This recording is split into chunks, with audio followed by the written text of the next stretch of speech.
It being very close to 2 p.m, we will proceed to questions without notice. Senator McAllister. Thanks very much, Mr President. My question is to the Minister representing the Deputy Prime Minister, Senator Mackenzie. Indeed, Senator Mackenzie is not here. Senator Wong. I'm not sure where any of the Senator Birmingham and Senator Mackenzie are here. We will ask that question time proceed for a few minutes further to reflect the delay. Senator McAllister, I will ask you to please repeat the question. Just hold for a moment while Senator Mackenzie.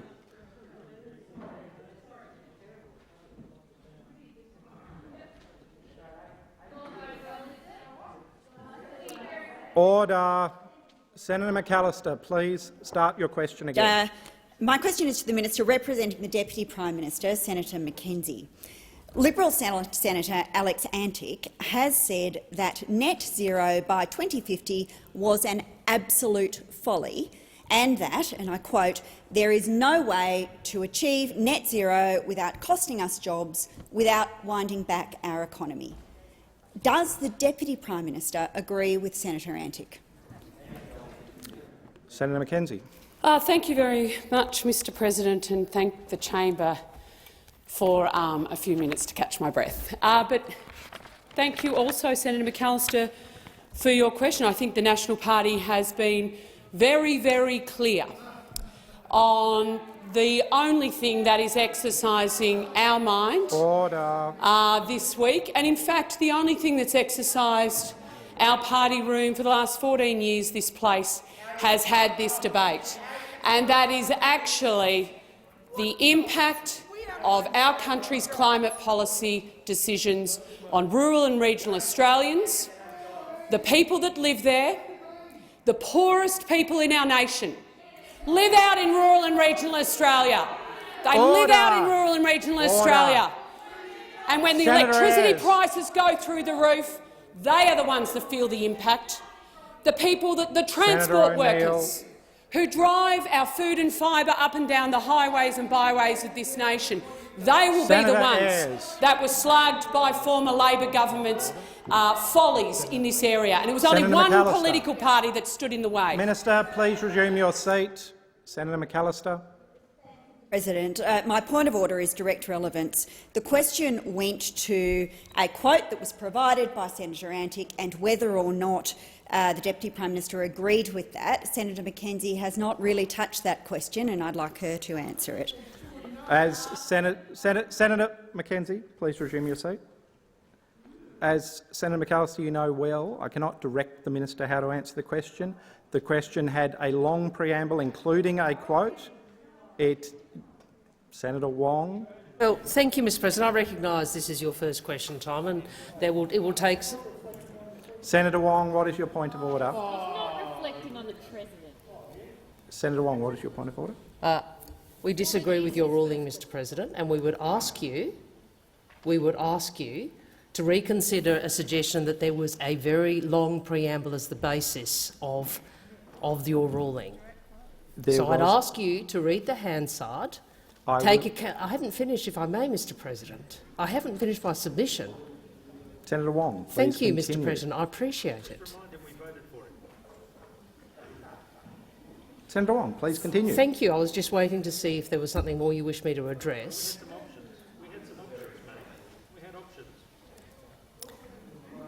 I would ask you to reconsider your ruling so early to rule out an issue of direct relevance on the basis of a very long preamble. It was not a very long preamble, and I reiterate the opposition's point of order as to direct relevance. The minister has not even got close to Senator Antic's quote. Senator Wong, you did not actually wait for me to complete my ruling. I said there was a long preamble in the form of a quote, if you had allowed me to finish, that contained a particular assertion. I believe the minister was being directly relevant to matters contained in the question. Senator Mackenzie, you have the call. Thank you, Mr President. As for Liberal Party senators and MPs, their contributions to this public debate, Senator Antic being one of them, I have no comment to make. I am absolutely prepared to stand by the Deputy Prime Minister's public commentary and, in fact, the National Party's public commentary around the debate before the public at this time. And it is our whole sole focus as the representatives of the 30% of Australians who don't live in capital cities, our miners, our manufacturers, our farmers, our regional capitals, to make sure their interests are served in this place and this debate. That is all we're interested in. That is the only question before us as a party, and that is the thing we are taking very, very seriously. Senator McAllister, you have a supplementary question? Yes, thanks, Mr President. Mr Antic has declared, and I quote, "From a personal point of view, I certainly don't have any appetite for net zero." Does the Deputy Prime Minister think it is reasonable for Mr Morrison to ask the Nationals to sign up to net zero by 2050 when, after 8 long years in government, members of his own party room aren't signed up? Senator Mackenzie. Thank you very much, Mr President. Again, I'm not going to reflect on Senator Antic's commentary. Someone else in this place can. What we are actually focused on as the National Party is absolutely ensuring that every single policy that our government prosecutes and puts before the people has rural and regional Australia's best interest at its very, very centre. And that is absolutely the thing. We are not ashamed to be standing up and saying, hold the horses, let's not gallop off to Glasgow, let's make sure that what we are considering as a government has actually gone through the prism of how it will affect the poorest in this country, the most high-energy intensive industries in this country. And you know what? If it wasn't for us, no one else would be raising this. You all would have signed up in a heartbeat, and the only one standing up for the regions is the National Party. Please resume your seat. Senator McAllister. Thanks, Mr President. With 2 weeks to go until the COP26 conference in Glasgow, this morning Mr Joyce refused to rule out sending Mr Morrison to Glasgow empty-handed and without a climate deal. After 8 years, 3 Prime Ministers and 21 energy policies, will the Deputy Prime Minister agree to the Liberal plan on net zero emissions by 2050 before Mr Morrison steps on the plane? Minister Mackenzie. Well, one thing that all National Party Senator Watt. MPs, senators, ministers and the leadership group more broadly have made very, very clear, it is that our party room will be the determinant of what our party room does. I won't actually be answering a question from the Labor Party in this place and surpassing the supremacy of the party room in determining my actions and the actions of our ministers and our party room more broadly.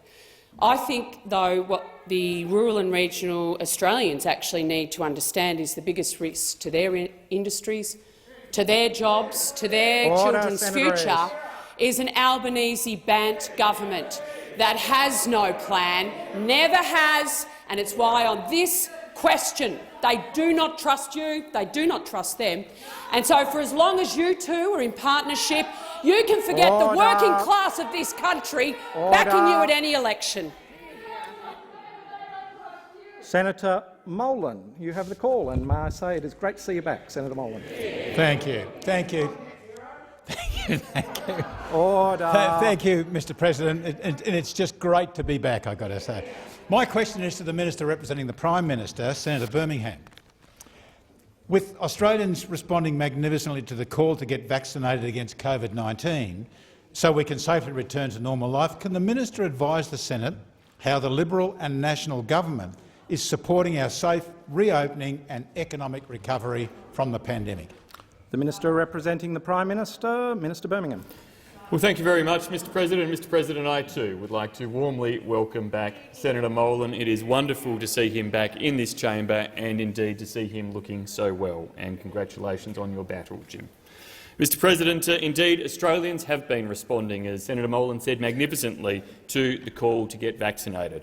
More than 32.6 million vaccines have been administered across Australia. Some 84.8% of those over the age of 16 have received their first dose of a vaccine, and 68.3% across the nation have received their second dose, being fully vaccinated. Mr President, this comes when Australia's comparison in terms of the saving of lives across the rest of the world remains an incredibly strong one. We indeed remain the nation amongst the 38 OECD countries to have the second lowest incidence of COVID cases per capita.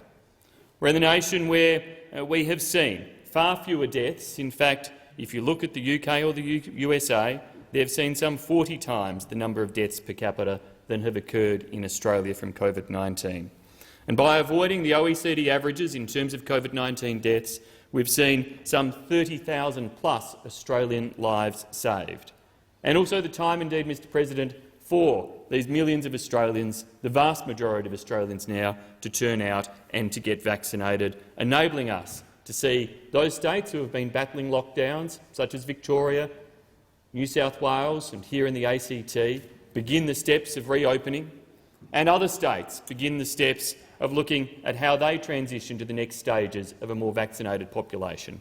And can I welcome, Mr President, the news just prior to question time from the Queensland Government indicating that as those vaccination targets set out in the national plan our Prime Minister released, informed by the Doherty Institute modelling, will see Queensland open its borders at those 70% and 80% thresholds. That is welcome news and sign of the progress that is being achieved.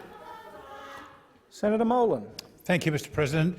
Despite the recent challenges of the Delta outbreak, how does Australia's economic and health performance compare internationally? Minister. Well, Mr President, Australia is one of the few countries in the world that after the COVID-19 recession of last year saw our economy grow back to be larger than it was prior to the pandemic starting. And whilst the Delta strain and the lockdowns across parts of the eastern states have caused an impact, on the whole our labour market remains strong. Despite the havoc of the Delta variant, indeed the outlook for the Australian economy is incredibly strong. This was reaffirmed last week by one of the three major global credit rating agencies, Fitch, who not only reaffirmed Australia's AAA credit rating, but indeed upgraded our outlook. They had previously indicated that Australia was on the negative watch list. They've removed Australia from that, reaffirming the AAA credit rating, removing that negative watch list, and indeed pointing to the strength of the Australian economy, to their confidence in terms of the jobs rebound that we've seen before in coming out of COVID lockdowns and that we will see again. Australia stands tall in the world for saving both lives and livelihoods, and that is something that we should all be very grateful for. The time for the answer has expired. Senator Molan. Thank you, Mr President. Minister, what further measures will help to ensure confidence in our economic recovery and secure Australia's reopening in a safe and responsible way? Minister. Mr President, what we'll see is that the continued opening up in accordance with the national plan that is happening across New South Wales, that we're now seeing Victoria take steps and the ACT take steps to follow, will give that confidence. The encouragement of seeing greater freedom in terms of international movements to come will enhance business confidence. The news from Queensland today will be one to enhance business confidence, and I hope will be looked at by other state and territory premiers and chief ministers in relation to decisions aligned with the national plan. Because what we've been able to achieve as a country is not just saving lives, but providing the scientific framework for decisions to be made. The scientific framework of the Doherty Institute modelling demonstrating that at 70% fully vaccination rates and 80% fully vaccination rates, we can not only take the steps to reopen, but do so while keeping Australians safe, do so in ways that enable us to manage COVID-19 more analogous to the flu and create an environment of confidence for Australian businesses and confidence for Australia. Senator Ayres. Thanks, Mr President. My question is to the Minister representing the Deputy Prime Minister, Senator Mackenzie. Liberal Senator Andrew Bragg has said, and I quote, It is quite clear that we should be looking to commit to net zero. Does the Deputy Prime Minister agree with Senator Bragg? Minister representing the Deputy Prime Minister, Minister Mackenzie. Thank you very much for your question, Senator Ayres. I've made it very, very clear that we as a party room are considering the question of committing to net zero by 2050. What are the implications for rural and regional Australia? And Labor senator after Labor senator is going to quote me Liberal Party senators. Well, they don't sit in my party room. They don't sit in my party room. The people who are actually considering this question are National Party senators and MPs who have made it very, very clear, whether it's Anne Webster, who said we're not signing up to a blank cheque a couple of months ago, whether it's Matt Canavan, you can probably catch him this evening on Sky, often has made his views very, very clear on this issue. Senator Perrin Davey on Chris Kenny made it very, very clear about our agriculturalists and our farmers who paid the price of our Kyoto targets. So whilst it may not resonate, it may not resonate to Senator you Watt. because you don't live where we live, you don't serve the people we serve, and out of sight is out of mind for the major parties in this building. And so it is the National Party who once again stands before a policy, if not implemented appropriately, will severely impact rural and regional Australia, will severely impact mining, agriculture and manufacturing. And we need to make sure we've assessed the plan that's been put to us, to understand the implications and to proceed in a calm and reasonable manner with the Liberal Party on a pathway Mackenzie, forward. your time has expired. Senator Ayres, you have a supplementary. Thank you. Liberal MP Jason Falinski has said, and I quote, "Economic benefits for Australia in signing up to net zero by 2050 are overwhelming and can't be understated." If Mr Falinski is correct, why have the Nationals still refused to sign up to net zero by 2050? Minister. Thank you very much, Mr President. I think, again, for 100 years, rural and regional Australians have been sending National Party and, before us, Country Party MPs to Canberra to do one thing, and one thing only, to stand up for the interests of rural and regional Australia and our industries. And all we are doing is our job. We are doing our job. So we have seen a pathway to net zero that's been put to us, and our party room is carefully considering that. That is what our constituents expect of us. That is actually a sensible and rational thing to do. We are actually two parties of government. The most successful coalition has been maintained in this country for 75 years, and have we delivered not just for the regions but for the whole country. And we are just doing Senator Mackenzie, time for the answer has expired. Senator Ayres, a second supplementary. Liberal MP Trent Zimmerman has said net zero by 2050 is the right thing to do. Does this minister agree with Mr Zimmerman that net zero by 2050 is the right thing to do? And if not, why not? Minister. Thank you, Mr President. Well, I'm happy to table my opinion pieces of recent times on this issue of why I think it is we need to adopt a cautious approach. We need to make sure we're doing the right thing by our people, because if we're not standing up for those with the lowest median income in the country, which is actually National Party seats, then we actually aren't doing our jobs. And so if it's such a good idea, what happened? What happened under Rudd and Gillard? What happened when you had the chance to do the miracle Dream Team deal between the Greens and Labor? You walked away from it, and you never really assessed what happened to the regions. If I asked you today, what is the impact of Anthony Albanese's climate change policy on rural and regional Australia, what would you say? You'd have no idea. Order. No idea, because you have no plan. Senator Mackenzie, I will order. I will just remind the chamber that we should address those from the other place by their correct titles, even if they are former representatives. Senator Abetz. Thank you, Mr President, and congratulations on your election. My question is to the Minister for Foreign Affairs, Senator Payne. Can the minister explain the importance of the AUKUS announcement and how the partnership will contribute to security and stability in the Indo-Pacific? Minister for Foreign Affairs, Minister Payne.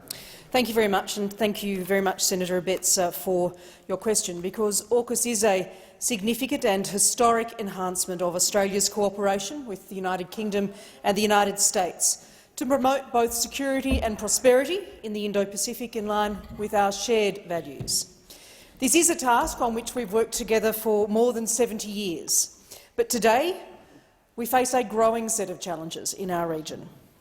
Military modernisation is occurring in our region at an increasing rate, and capabilities are advancing rapidly with ever-expanding reach. To meet these challenges and to help deliver the security and stability our region needs, we are taking our partnership to a new level. Building on our three nations' long-standing bilateral ties, the AUKUS partnership will provide a foundation for deepening cooperation on a range of emerging security and defence capabilities. As announced, the first initiative is the acquisition for the Royal Australian Navy of a nuclear-powered submarine fleet, leveraging decades of experience from both the United Kingdom and the United States. As a three-ocean nation, it is necessary for Australia to have access to the most capable submarine technology available. However, beyond that, the initiative will be wide cooperation in the most critical areas of innovation that will shape the 21st century, including cyber capabilities, artificial intelligence, quantum technologies and additional undersea capabilities. Through AUKUS, we will foster deeper integration of security and defence-related science, technology, industrial bases and supply chains. AUKUS is a partnership where our technology, our scientists, our industry and our defence forces will work together more closely than ever before to deliver a safer and more secure Indo-Pacific that ultimately benefits all nations.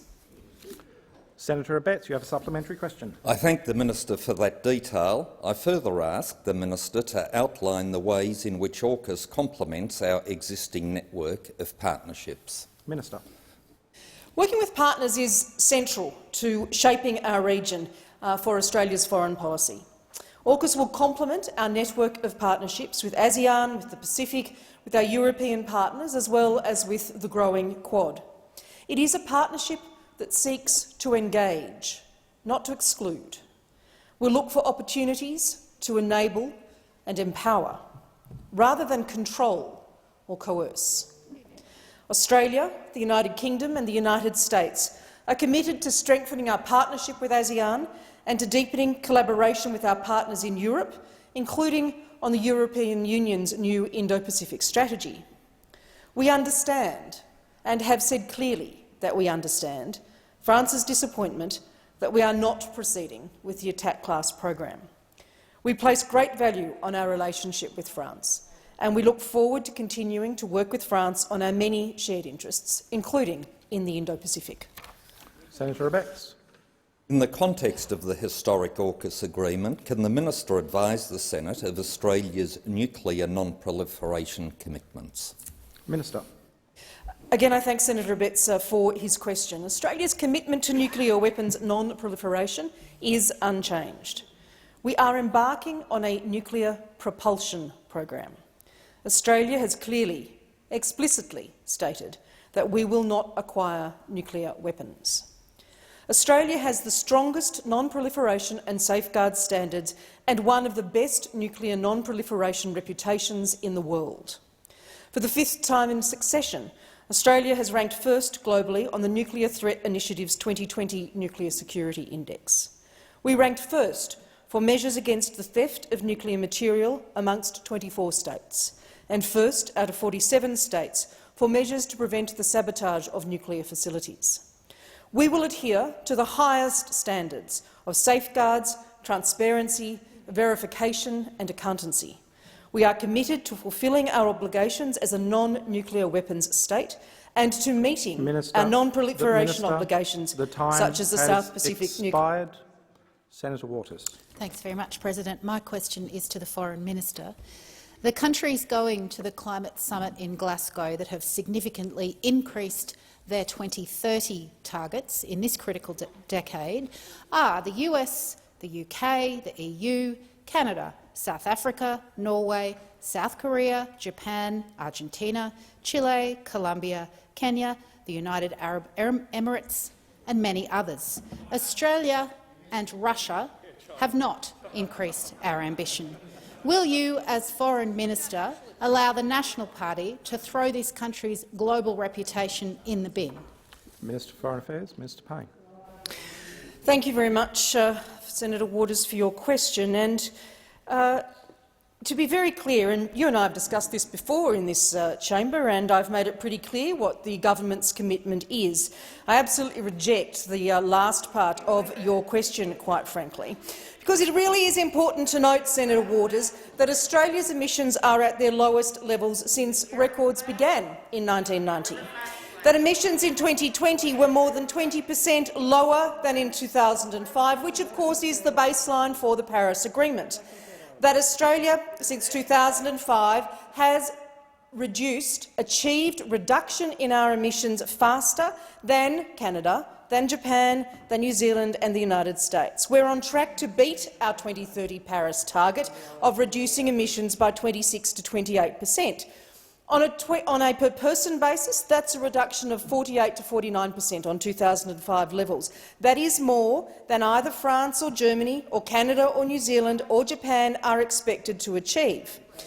And in 2020 alone, Australia deployed more renewable energy than in the 6 years of the previous Labor government, but I don't hear that welcomed by those at the end of the chamber. I don't hear any commentary in relation to that. In fact, we are building wind and solar around 3 times faster than Europe or than the United States on a per-person basis. We've got the world's highest uptake of rooftop solar, with 1 in 4 homes with rooftop solar panels. Our government is building Snowy 2.0, one of the largest pumped hydro projects in the Southern Hemisphere, Tasmania's battery of the nation, and an interconnector. I don't hear much about that from that end of the chamber either. Enough clean energy to be stored to power around 1 million homes. We're also investing in transmission projects to support our record levels of renewables to continue to deliver affordable, reliable energy. That's a record, Mr President, that this country will take to Glasgow.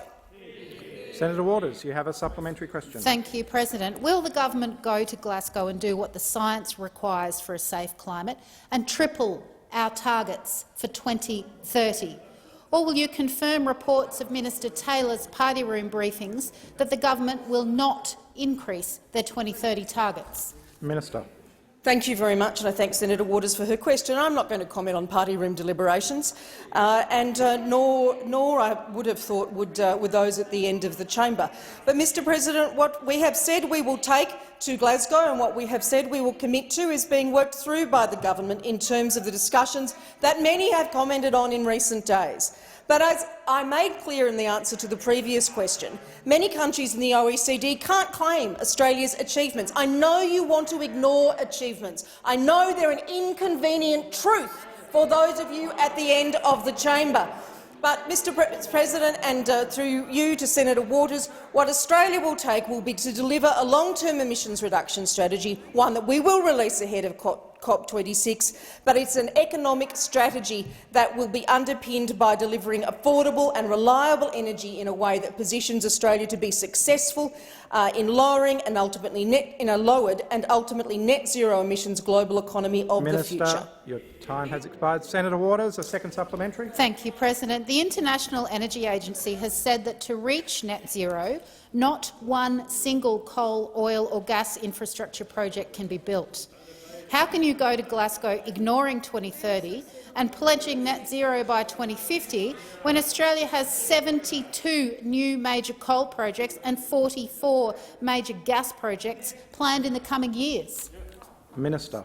Thank you, and I know those at the end of the chamber want to ignore all of the achievements that I've spoken about. But let's be very clear about what we will be able to focus on and what we can focus on as a nation, importantly, because we can develop, notwithstanding the intransigent and the small-minded approach of those at the end of the chamber, we can develop practical, scalable, technological solutions that will enable Australia to reach net zero while partnering with other countries to decarbonise and grow our economies. I know you don't care what the developing world can afford, but we do. Senator Pratt. We do. We have a priority on supporting Senator technology Pratt. access of the developing world, low emissions technology, low cost. That is our focus, and that's what we're delivering. Senator Ayres. Senator Green. Thank you, Mr President. My question is to the Minister representing the Deputy Prime Minister, Senator Mackenzie. Mr Morrison has previously claimed electric vehicles would end the weekend and claimed emissions reduction targets would wreck the economy. Does the Deputy Prime Minister agree with those views? The Minister representing the Deputy Prime Minister, Senator Mackenzie. Thank you very much, Mr President, and I really thank you for another hit out and another chance to respond on behalf of rural and regional Australia. People are berating the Nationals right now. You can't pick up a newspaper in this country without saying, you know what, the Nats are the last man and woman. Please resume your seat. Senator Wong, you have a point of order. Thank you, Mr President. Direct relevance. This is a question about whether or not the Deputy Prime Minister, whom the Minister represents, agrees with the statement the Prime Minister has made. I would ask you to draw the Minister to the question. Well, on the point of order. 16 seconds that the Minister has had to respond. The Minister responding as the Minister representing the Deputy Prime Minister, who is also the Leader of the National Party, a series of questions that are clearly related to National Party decisions and National Party deliberations and discussions. The Minister was clearly on a trajectory of talking about those National Party decisions, those National Party discussions, and in doing so, obviously addressing the broader issues that are raised. I think it is certainly very premature and probably erroneous for the Leader of the Opposition to suggest that the Minister is at any point yet not being relevant.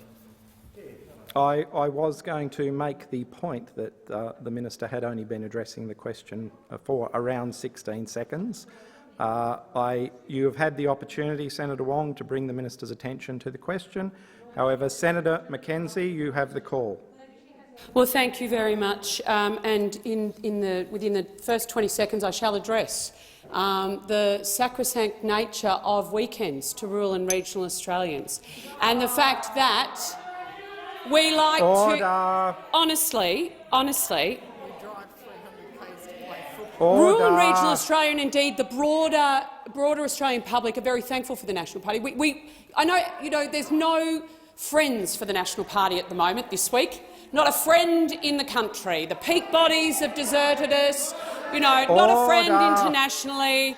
But you know what? If it wasn't for the National Party, our country would have a carbon tax right now. It would have the Labor Party's carbon tax. And you know what our country under a Liberal national government has been able to achieve since we came to government without a carbon tax? A 20% decrease in emissions. A 20% decrease in our emissions. You don't want to hear that, do you? 20% decrease in our emissions whilst increasing our mineral exports, whilst increasing jobs in agriculture.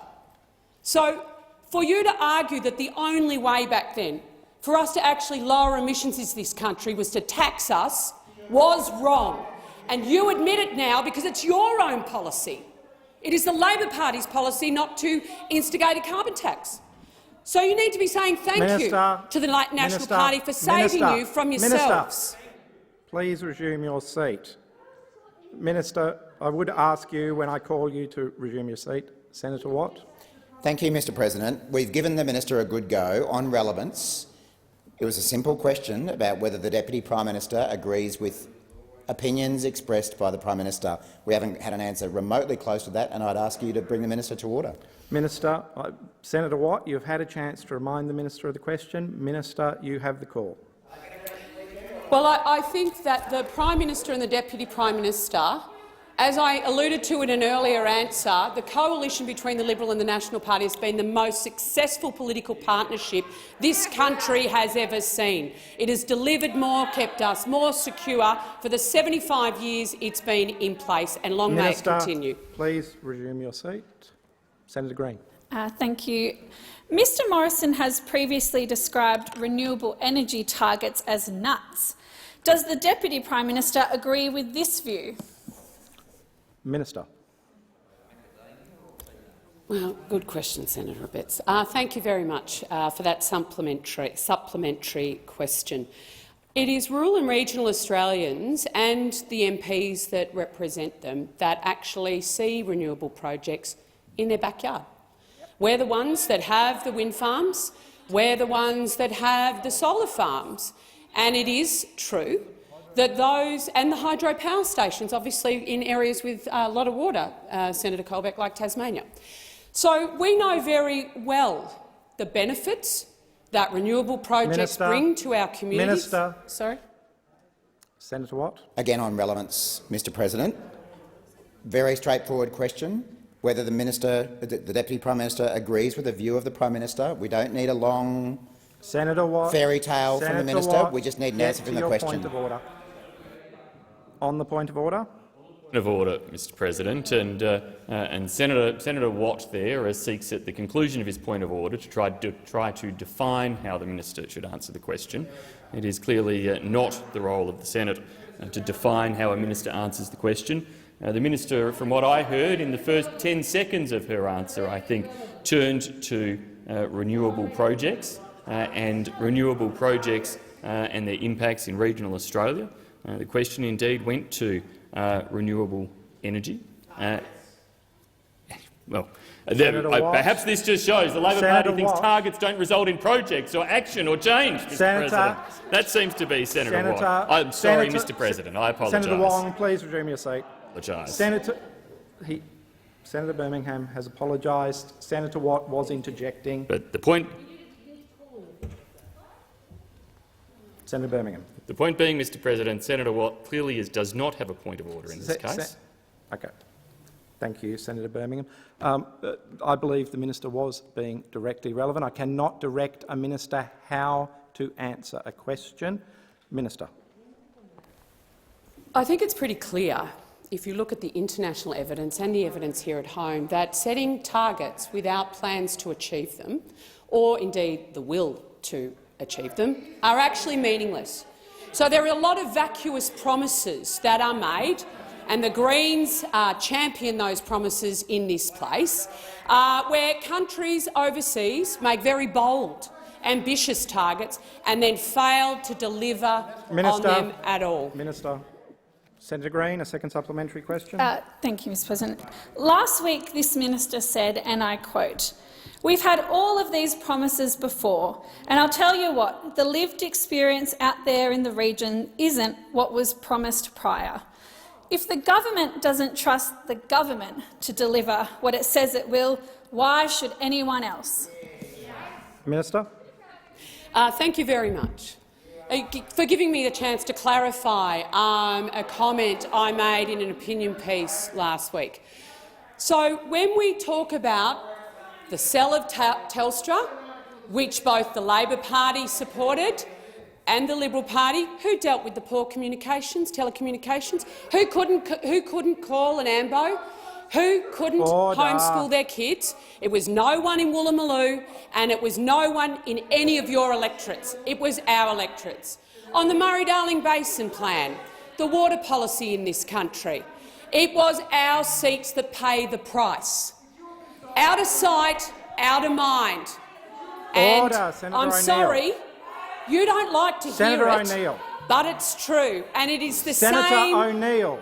It is absolutely the same on this issue. We need to be assured, on behalf of our people who sent us here, on the impact on them, and that's Senator all McKenzie, we're doing. please resume your seat. Senator Roberts. Mr President, my question is to the Minister representing the Minister for Health, Senator Colbeck. Minister, I note that the Department of Statistics data for Australian fatalities has not been updated since June 30, 2021. At that time, deaths in Australia during 2021 were noticeably above the 5-year moving average, even after allowing for the small number of COVID deaths. Minister, given that until June 30th this year, the Australian Bureau of Statistics posted that data 6 weeks after the period, why is the reporting of death data now 15 weeks after the period?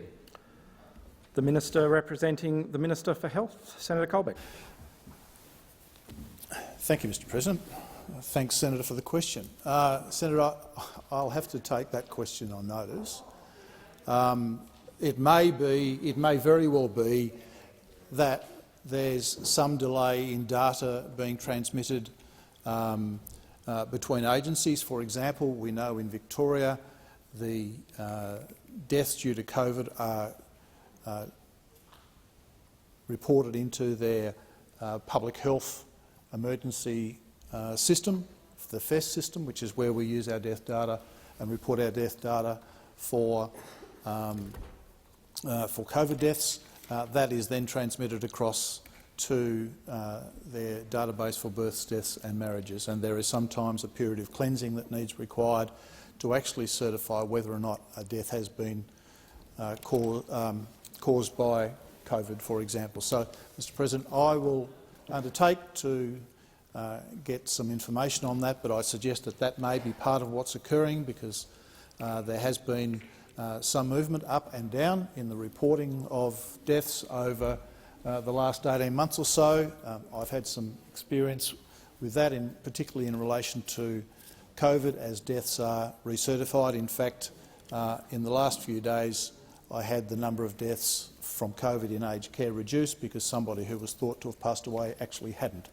So there are some issues with respect to reporting and translating that information through the system, so I'm happy to take that on notice and report back to the chamber.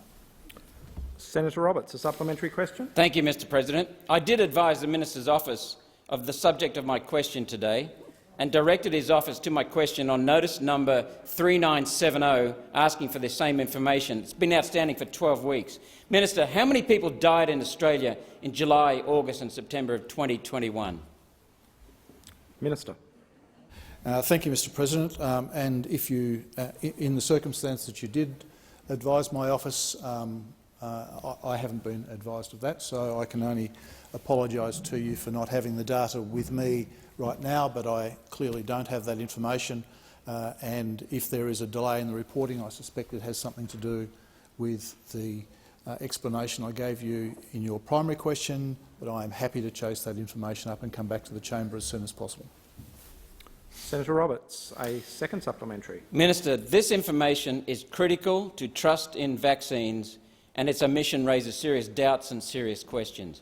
How is it possible that you don't know? What are you hiding? Senator Colbeck, Minister.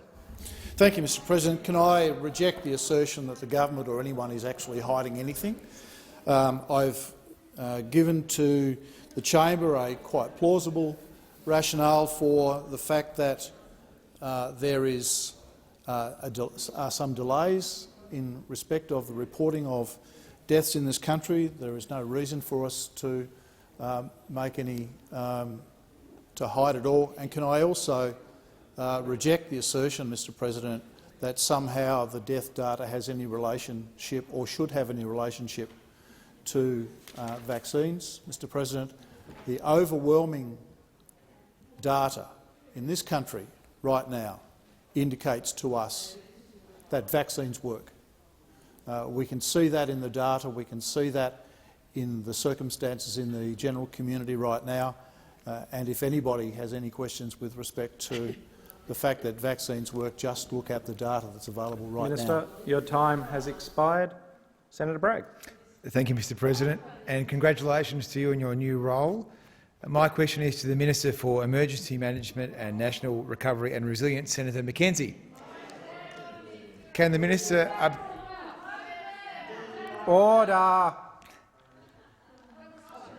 Order. Senator Bragg. Can the Minister update the Senate on how the government has supported Australians who have been unable to work during the COVID lockdown? The Minister for Emergency Management, Senator Mackenzie. Thank you, Mr President, and thank you so much, Senator Bragg, for the question and for your ongoing advocacy for the people of New South Wales. Throughout this entire pandemic, our government has stood side by side with Australians and carefully monitored their needs to ensure that our recovery remains on track. More than 65% of the eligible population has done the right thing, rolled their sleeves up and is now fully vaccinated. But a few of the states are leading the way, and there is no doubt this is due to the fact that they have had to endure lengthy lockdowns that have meant millions of workers have been unable to work or have seen their hours significantly reduced. The Liberal and Nationals government has been there to support those Australians and have paid more than $11 billion to over 2 million people throughout this period through the COVID disaster payment, a payment that was always intended to be temporary, to ensure the financial viability of Australians while we slowed the spread of the virus and increased vaccination rates. A payment that has kept food on people's tables, kept fuel in the car, kept the heater on and removed financial stress at a time of such uncertainty. Without these payments, a lot of people wouldn't have made it through. As more and more Australians are getting their vaccinations, states and territories have been able to safely ease restrictions, and we're finally beginning to see the end of these lockdowns. This has meant that people have not only been able to get back to work, but get back to doing things they love and learning to adjust to living with the virus. This week we've seen Victoria, the state with the longest lockdown city in the world, bring forward their plan to ease restrictions. And Canberra has one of the highest vaccinations of any city across the globe, with over 99% of their population having received their first dose. This means, as we transition back to normal life, there'll be less need for the COVID-19 disaster payment. It served its purpose and will continue to do so until vaccination rates reach 80% in states and territories. Senator Bragg, you have a supplementary question.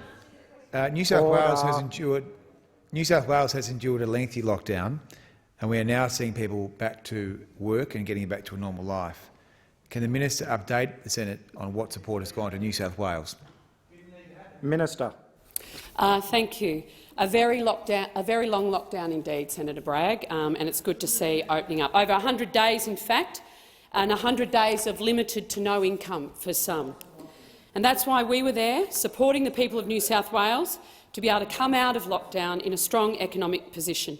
The Liberal and Nationals government COVID disaster payment has provided more than $1.3 billion in financial support for those in New South Wales alone. They did the right thing. They stayed at home. They got vaccinated, reaching both 70% and 80% milestones before any other state in the country.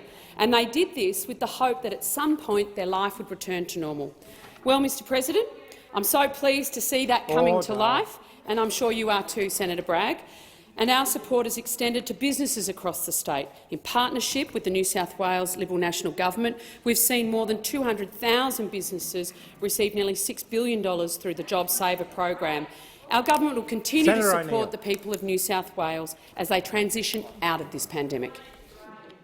Senator Bragg, a second supplementary. Thank you very much. As we begin to see the safe relaxing of restrictions and our workforce opening back up, how will the government support Australians through the transition back to work? Minister. We know that people want to just get back to normal. It's been an incredibly tough period for our country. They want to be able to travel without restrictions. They want to be reunited with loved ones, their friends, their colleagues in the workplace, and to put this pandemic behind them. And this means when state and territories reach 80% double vaccination rates, our support won't stop. It will wind down, though, over a period of 2 weeks, because the COVID disaster payment is just that. It's a disaster payment. It was never intended to be long-term. Once Phase B, C and D of the national plan are reached, we will no longer be in a state of disaster.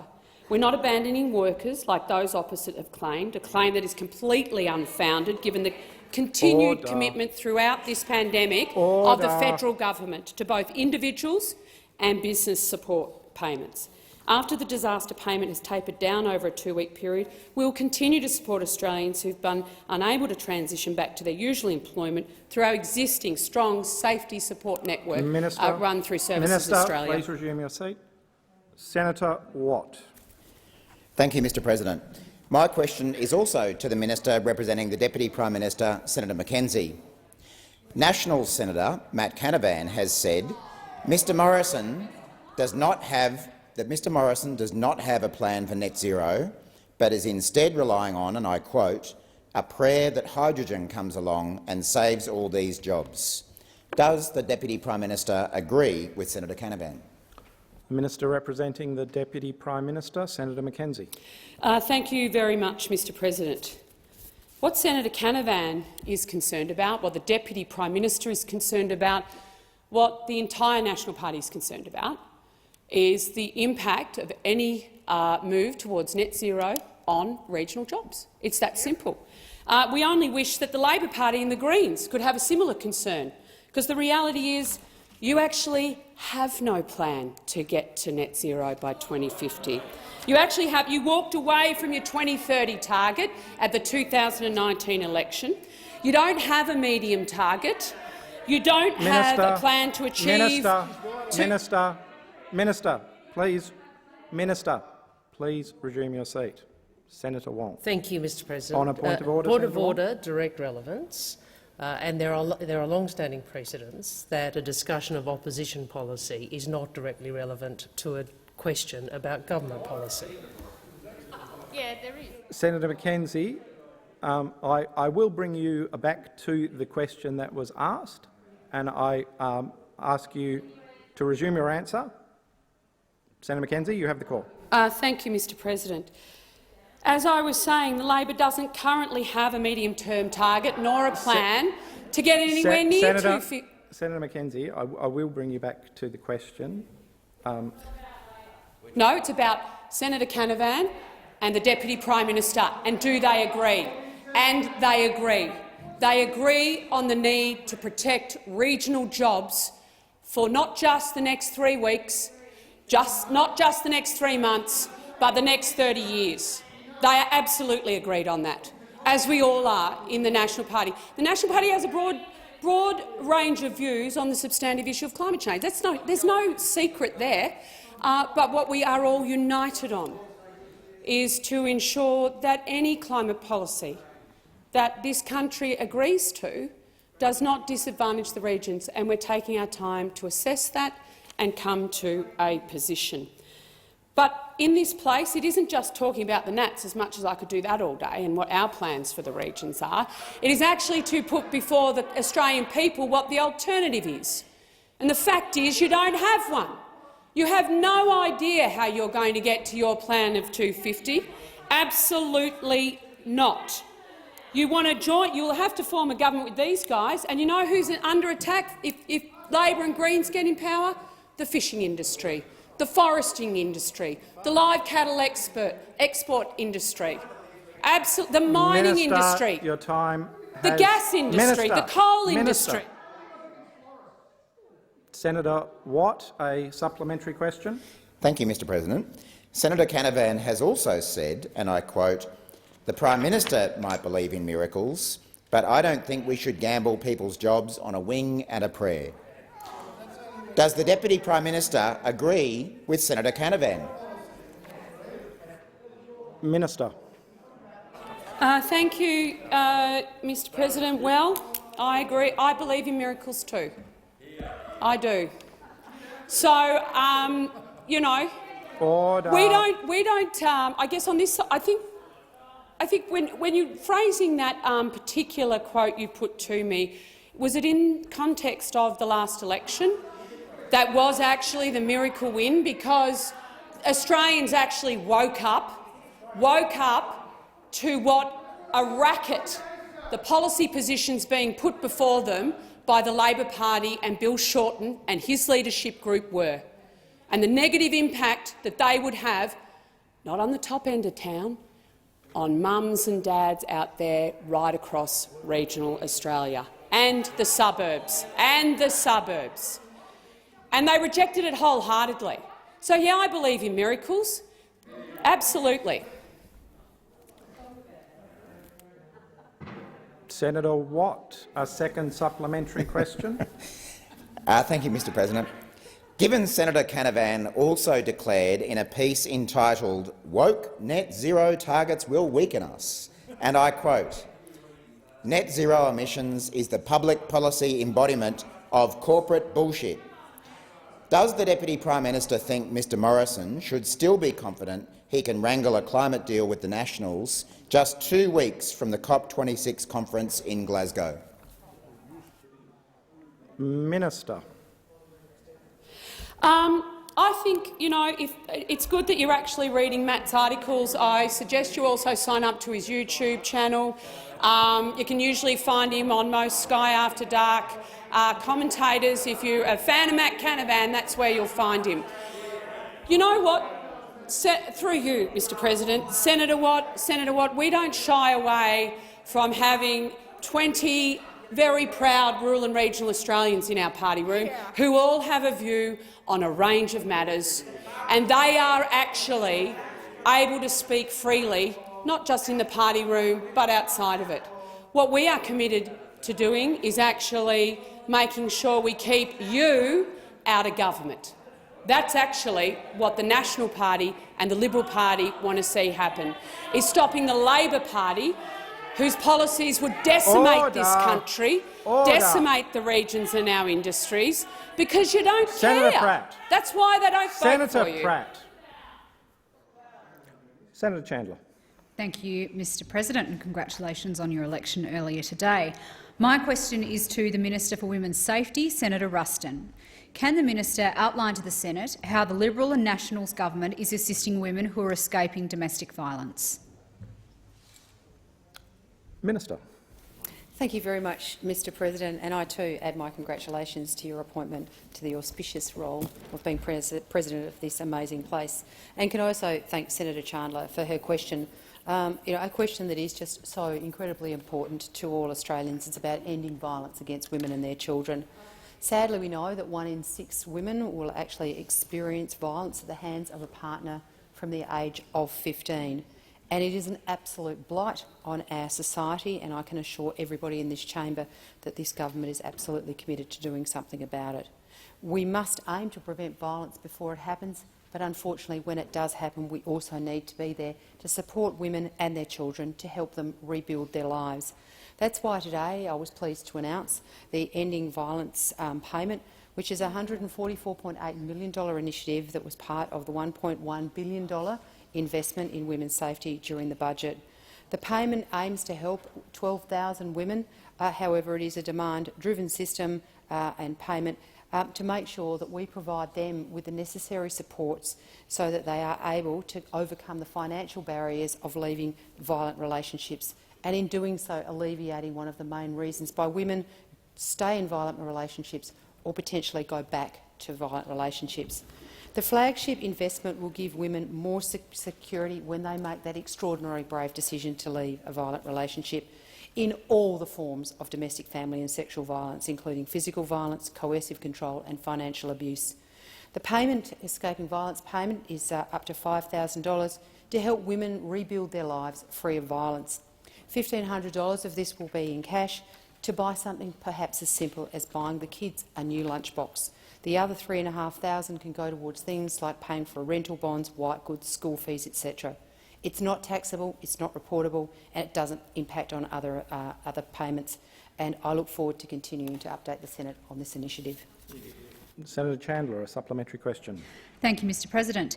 Can the minister explain how the Escaping Violence payment responds to our growing understanding of the ways women experience violence?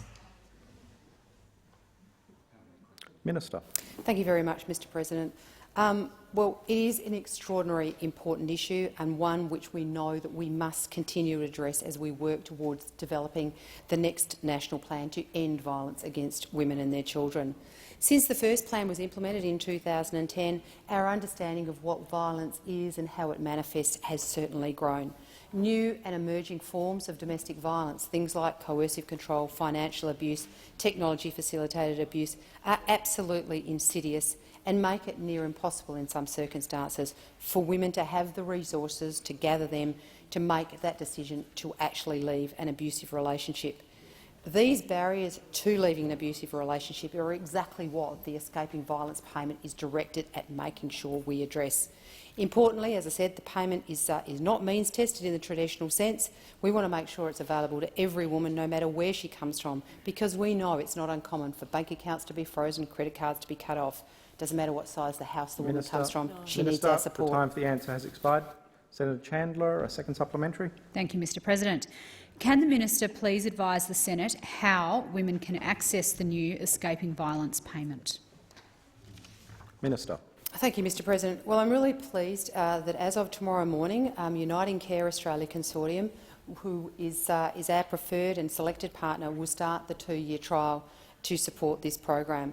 Uniting Care has an extensive experience in supporting victim survivors of domestic, family and sexual violence, and they also have a footprint that covers a huge amount of Australia. The support that is being provided under this program will be tailored to meet the individual circumstances, and we will also be working through Uniting Care with state and territory governments to make sure that we have got a seamless support for women when they leave a domestic violence situation. Eligible applicants must be experiencing domestic violence and have changed living circumstances or may find themselves in changed living circumstances and be under financial stress. But evidence can be included, but is not limited to making things like domestic violence orders, referral from a Minister, domestic violence service provider. Time for the question. The answer has expired. Senator Gallagher.